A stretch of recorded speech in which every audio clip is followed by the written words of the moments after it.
Neil Richards from 862 Grant Avenue. To follow up on the police question, my question is what is being done now that we are short-staffed at the police department in terms of the overtime?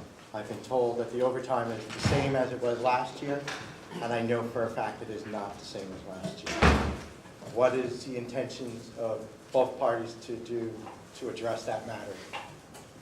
In terms of trying to reduce the overtime and to address your issue, yes, you have that opportunity with the DEA and nothing's been done. Why are we still sitting on this issue and it should have been addressed a while ago? Thank you. Obviously, you have access to more information than I do. I've not seen a current overtime report. Basically, the police overtime in general is a management tool, okay? Even though we are short-staffed, there is various kinds of overtime that the police department faces. We have road detail, United Water, public service, cable, any kind of road repairs. That overtime is reimbursable by the utility or by the contractor working in the borough.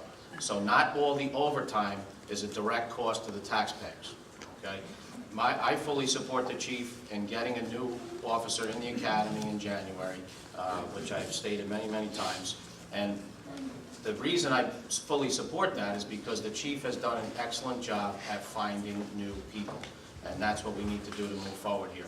At least one officer to start to utilize the program that I supported last year with the DEA program. The funding is there for the officer, and I would like to move forward on that portion of the department. Thank you. Thank you. The overtime is a problem. I've seen a report with the chief a couple of weeks ago. I took a look at it, and we're spending a lot of money on overtime.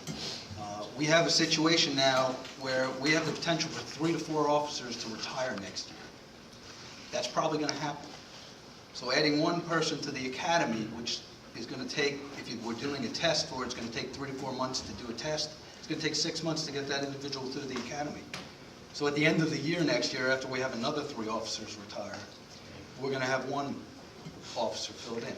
We have to address this issue now. We're spending too much on overtime, and also what's happening, quite frankly, is because we're lower numbers, you have officers that are working so much overtime that they don't want to work the overtime. The morale is getting affected. So we've got to address this. We've got to address the staffing issue now. We can't put it off. We can't do one and say, we'll look at it again, because in the next 8 or 9 months, we're going to be down another 2 to 3.